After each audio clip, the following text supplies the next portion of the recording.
Copy করে নয়, প্রত্যেকটা মানুষের নিজস্ব নিজস্ব গুণ থাকে।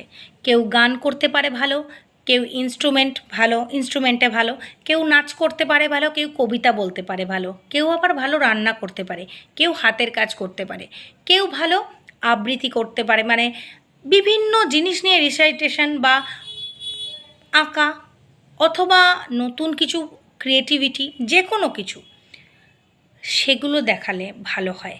অনেককে দেখি কপি করে, ও এটা করেছে আমাকেও করতে হবে না।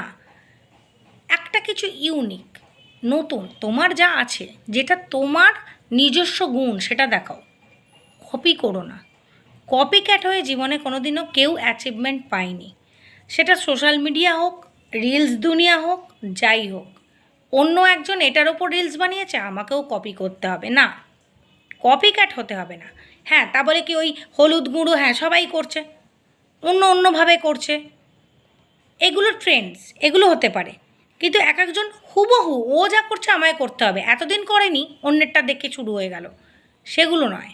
একটু ইউনিক হলে ভালো হয়। একই গানে নিশ্চয়ই করে, অনেকে করে, কিন্তু বোঝা যায় যে এরা সবাই একটু কপিবাজ, কপি করে। সেই কপিটা না হলে ভালো হয়। মানুষের নিজস্ব একটা ক্রিয়েটিভিটি থাকে, নিজস্ব কথা বলার স্টাইল থাকে, একদম সেটা নিজস্ব, সেটাই ভালো লাগে। তো চলো, সবাই সুন্দরভাবে রিলস বানাও, ভালো করো, সোশ্যাল মিডিয়ায় নতুন নতুন কিছু ক্রিয়েট করো, যার যেটা গুণ আছে। কেউ হাতের কাজ তো পারো, কেউ রান্না তো পারো, কেউ নতুন কিছু হাতের কাজ, কাগজ কেটে, সেটা তো পারো, সেগুলোই দেখাও না। কিন্তু অন্যেরটা কপি করো না, হাস্যকর হয়ে উঠবে।